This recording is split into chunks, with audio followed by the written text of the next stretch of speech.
네, 안녕하세요. 주식은 역시 기리기리세 기리십니다. 안녕하세요, 여러분들. 저 벌써 이제 이번 주 월화시다 보니까 한 주가 이렇게 빨리 끝난 걸 확인할 수 있는데 다음 주 월요일까지도 우리가 또 휴가 아니겠습니까? 여러분들 이번 주 증시가 안 좋아서 매우 고생 많으셨고 다음 주에는 좀 좋기를 진심으로 바랍니다. 같이 공부하시죠. 렛츠 기릿!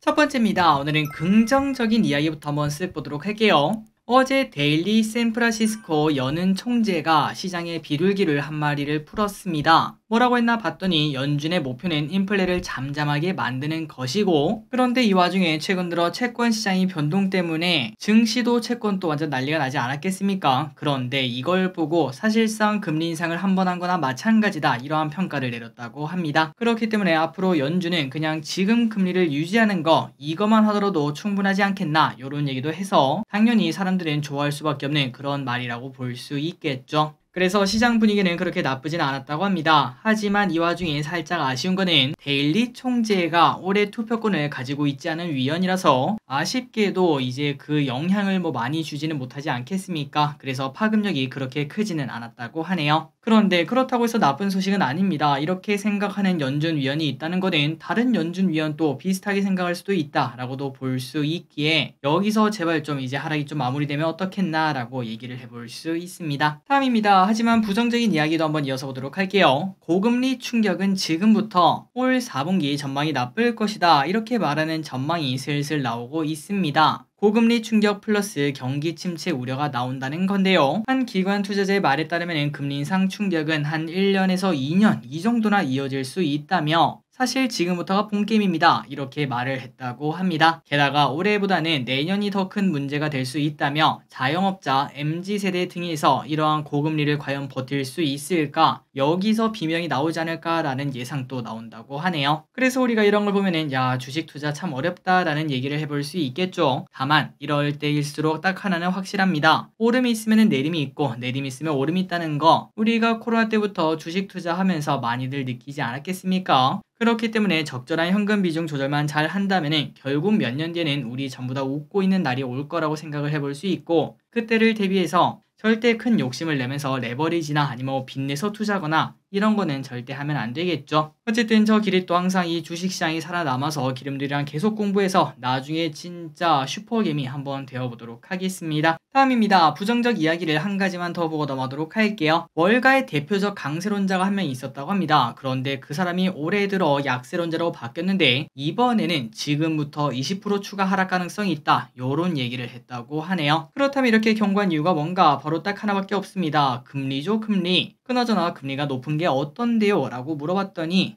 이 금리 수준으로는 경기 침체를 피하기가 너무 어렵다라는 전망을 제시했다고 합니다. 도저히 이 금리로는 이 경기 침체 전망을 벗어날 길이 보이지 않는다고 해요. 게다가 특히 하락을 크게 할 만한 기업도 말을 했는데요. 지난번에 우리가 M7 같이 본 적 있습니다. 애플, 아마존, 알파벳, 메타, 마소, 엔비디아, 테슬라, 이렇게 7가지 기업이죠. 이 기업에 대해서 극찬하면서 지금 주가는 최근 5년 내 최저점이다, 지금 무조건 사야 된다, 이러한 내용을 본 바 있었는데, 그런데 이 사람은 이 주식들이 높은 금리가 나타나는 와중에 아유 난 그건 모르겠고 그냥 주가 올려 이렇게 말하면서 계속 올라온 친구들이랑, 만약에 이 친구들이 무너지기 시작하면은 이 친구들 위주로 하락폭이 매우 커지지 않겠나, 이러한 전망도 내놨다고 하네요. 다만 기름들 이걸 보고 무조건 쫄 필요는 없습니다. 그냥 정말 많은 전문가들 중에 한 명의 발언일 뿐이고, 이런 걸 보면서 내 생각이 어디에 가까운지 그걸 보면서 우리의 전략을 수립하면 된다라고 볼 수 있겠죠. 좋은 투자 전략을 수립하시고 그리고 항상 그 결과가 좋았으면 좋겠습니다.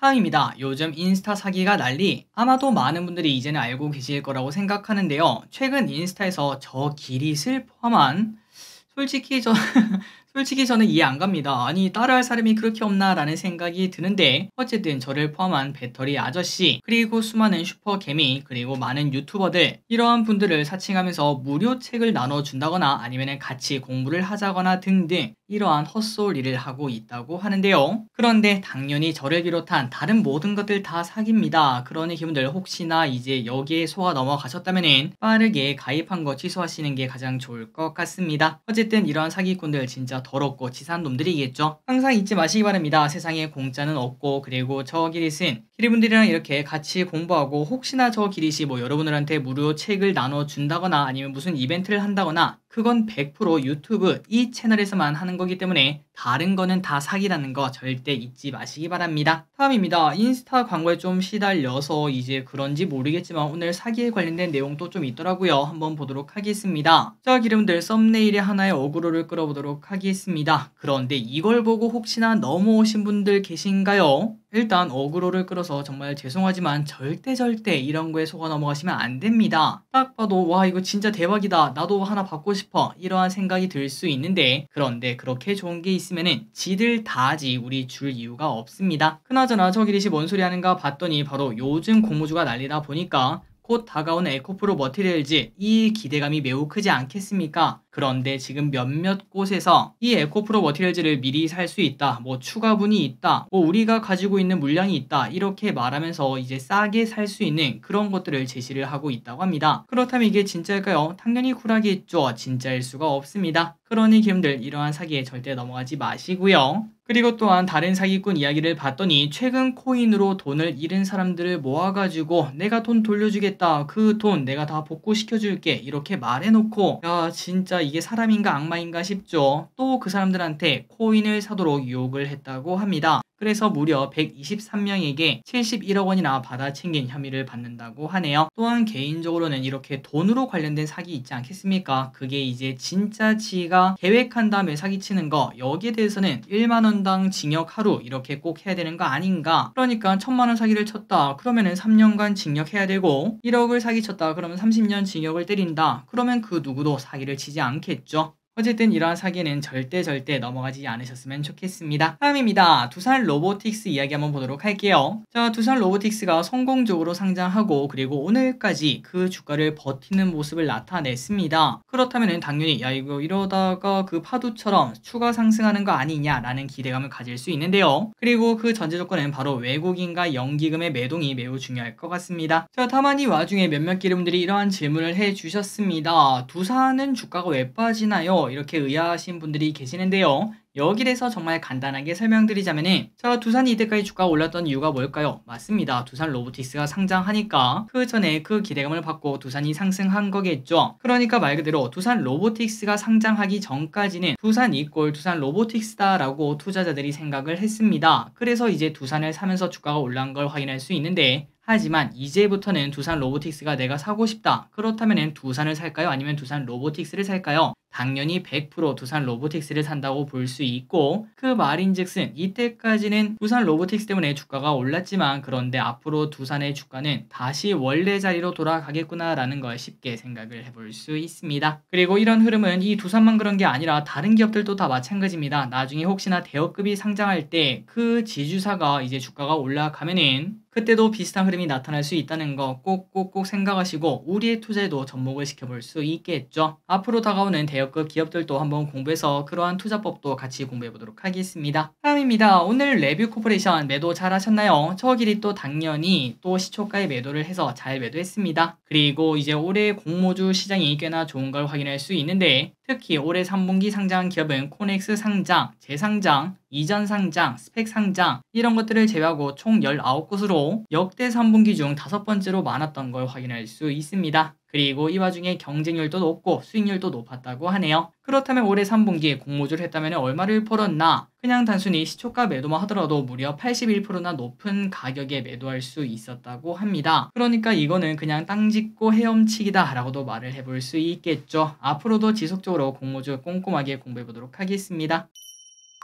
다음 소식입니다. 전 세계는 비만약 열풍. 지금 비만약이 매우 유명합니다. 곧 우리나라도 맞기 시작하면 그 열풍이 어마어마할 것을 예상을 해볼 수 있는데, 이 와중에 이러한 비만약으로 인해 미국의 유통업체와 식음료 업체들의 매출 둔화 압력이 받고 있다고 하네요. 자, 듣고 나니까 뭔가 그럴 수 있다라는 생각이 드네요. 식욕이 감퇴하니까 당연히 먹는 걸 적게 먹게 되고 결국은 음식에 관련된 회사는 매출이 둔화할 수밖에 없습니다. 물론 지금까지는 그거 비맞냐, 그거 맞아봐야 몇 명 맞는다고 라고도 볼 수 있지만, 그런데 가면 갈수록 이 열풍이 커진다는 게 문제겠죠. 그래서 앞으로는 과하게 음식을 찾는 사람들이 줄어든다고 볼 수 있고, 그 부분 때문에 어제 미국에서는 유통 관련주, 식음료 관련주가 나쁜 흐름을 나타냈다고 합니다. 그래서 이제 여기서 한번 생각을 해봐야겠죠. 여러분들이 생각했을 때는 10년 뒤 미래가 비만을 이제 가진 사람들이 더 많이 줄었을지, 아니면은 그냥 지금 반짝 인기하고 끝날 건지, 미리미리 이러한 부분도 생각해보는 것도 좋은 공부가 될 수 있을 것 같습니다. 다음입니다. 매매 전략 이야기 하나 보도록 하겠습니다. 코스피 200, 코스닥 150 편입 전략. 아시다시피 이제 이렇게 편입되는 기업들은 그 전부터, 한두 달 전부터 주가가 올라가는 모습을 나타냅니다. 이는 2003년부터 지금까지 이어진 데이터를 봐도 명확히 알 수 있다고 하는데요. 그렇다면 이번에 편입 기대주가 뭔가 봤더니 아직까지 확정은 아니지만 지금 예상으로는 코스피는 HD 현대일렉트릭, KG 모빌리티, 덴티움, 사마알미늄, 영풍재지, TCC 스틸, 영원무역홀딩스 이렇게 예상이 되며,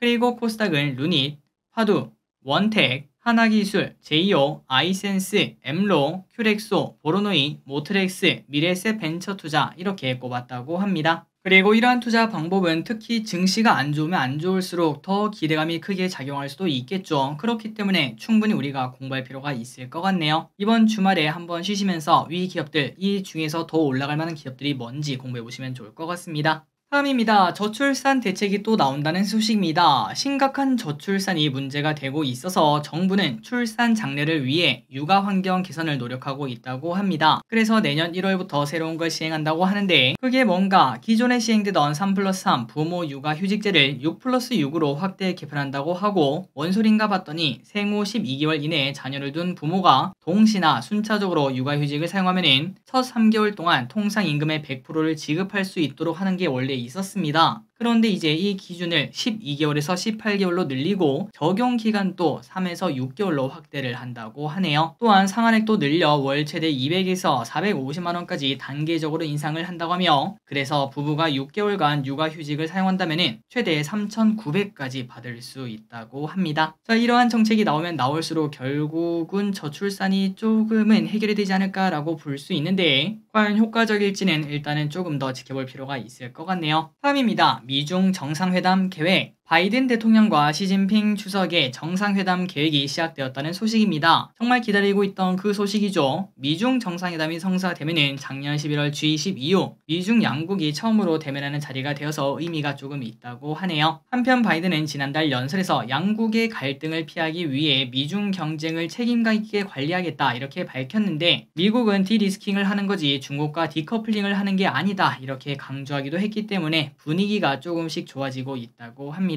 그리고 내년에 미국 대선이 있지 않겠습니까? 그런 부분도 작용하는 것으로 보입니다. 다음 소식입니다. 내일은 불꽃축제입니다. 자, 내일은 서울 여의도 한강공원에서 서울세계 불꽃축제가 열리는데요. 하나기업과 함께하는 축제로 오후 1시부터 9시 30분까지 개최를 한다고 합니다. 그런데 여러분들 이거 알고 계셨나요? 하나라는 기업은 아마도 거의 다 알고 계실 것 같은데, 한국화약의 줄임말입니다. 옛날에 1950년인가 그때쯤에 처음 생긴 한국화약이 하나로 바뀐 거, 오늘 히릿한테 이 얘기를 해주니까 제일 처음에 안 믿더라고요. 말이 되는 소리를 해라 이렇게 말하더니 나무 위키 보고 그때 수긍을 했는데, 어쨌든 이번 불꽃축제에는 참가 국가가 3곳, 한국, 중국, 폴란드라고 하며, 중국 팀이 7시 20분 시작, 폴란드가 7시 40분 시작, 그리고 한국은 8시부터 무려 30분 동안 때려박는다고 합니다. 그리고 여기에는 400대 드론까지 동원해서 역대급 행사가 된다고 하니까 혹시나 가까이 사신다면 가보시는 것도 좋을 것 같네요. 다만 사람이 진짜 많죠. 무려 100만 명의 인파가 몰릴 것으로 예상이 된다고 하니까 혹시나 사람 많은 게 너무 싫다면 하나TV 유튜브 채널 여기서도 볼 수 있다고 하니까 참고하시면 좋을 것 같습니다. 다음입니다. 오늘 시장에서 조금 뜨거운 소식을 보도록 하겠습니다. 현대차, 테슬라 충전 방식 채택. 현대차와 기아가 내년 말부터 북미에서 판매하는 전기차에 테슬라 방식 NACS를 결국 채택한다 이렇게 발표했습니다. 그러면 앞으로 미국과 캐나다 그리고 멕시코 내 테슬라 슈퍼차저에서 고속 충전을 할 수 있다고 하네요. 그래서 이러한 소식이 나오며 오늘 전기차 충전 관련주인 휴맥스 홀딩스는 상한가를 갖고, 휴맥스, 디스플레이텍, 이러한 기업도 상승하는 모습을 나타냈습니다. 그리고 초전도체 관련 소식을 보도록 하겠습니다. 미국이 돈 싸들고 온다고. 오늘 시장은 뭔가 힘이 없어서 그런지 테마주가 조금 급등하는 모습을 나타냈는데요. 초전도체 관련주가 오랜만에 이렇게 초전도 현상을 나타냈습니다. 그나저나 어떠한 소식이 나왔나 봤더니 바로 미국 에너지부에서 초전도체 개발 프로젝트에 1천만 달러를 지원한다, 이러한 소식이 나왔다고 하네요. 다만 여러분들이 보시다시피 차트가 이게 이게 그 주식 차트 맞나? 라는 생각이 들 정도죠. 사실상 이미 끝난 주식이라도 볼 수 있고, 초기릿의 개인적인 생각으로는 시장이 변덕스러울 때 잠시 올라가는 거 아닐까라는 생각을 해보고 있습니다. 다만 이 와중에 LK99 여기서 뭐 이게 진짜다 뭐 그런 얘기가 나오면은 상황이 급변할 수 있겠지만 그 가능성이 그렇게 크지는 않을 것 같네요. 다음입니다. 양자컴도 오늘 매우 뜨거웠습니다. 이번에는 무슨 소식이 나왔나 봤더니 한국기초과학연구원에서 새로운 큐비트 설계 방식을 제시했다고 하는데요.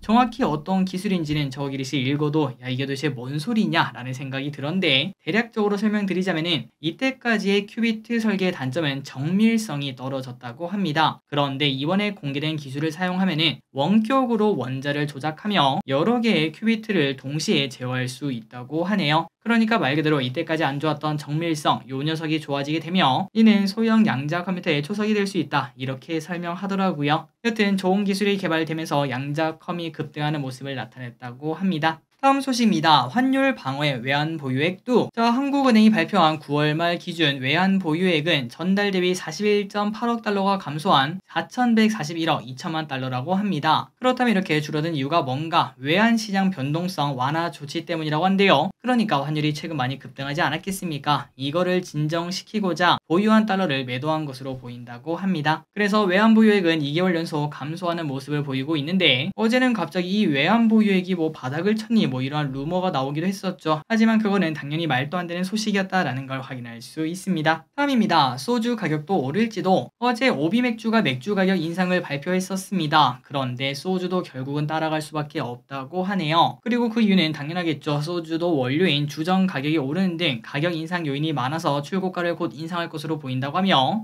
게다가 기업 입장에서도 충분히 말할 게 있다고 합니다. 하이트진로 같은 경우에는 올해 상반기 영업이익이 506억 원으로 전년 동기 대비 58%나 감소하는 모습을 나타내 그만큼 원재료 부담이 좀 있다라는 소리가 될 수도 있겠죠. 그래서 아마도 가격 인상에 나설 것으로 현재 예측이 된다고 합니다. 다음입니다. SK이노베이션. SK이노베이션에 대해서 유안타의 분석이 있었는데요. 현재 주가가 14만원인데 그런데 지금 가격을 분석하면은 이 기업은 배터리의 가치가 빵으로 계산이 되어 있습니다, 이렇게 말을 했다고 합니다. 그래서 조금 더 상세하게 보자면 유가 변동에 따라 정유 부분의 등락이 심했고 배터리도 외양 성장을 이어가고 있으나 아직까지는 수율, 화재 문제로 흑자 전환은 역부족인 상황이라고 합니다. 그렇기 때문에 주가가 조금 안 좋은 걸 확인할 수 있는데요. 하지만 이 와중에 3분기 예상 영업이익은 9천억으로 전분기가 1,000억이니까 무려 9배나 증가하는 모습을 나타낸다고 하네요. 그래서 이런 부분을 계산을 총 해보면은 시가총액이 현재 14조 원인데 배터리를 제외한 가치가 13.6조로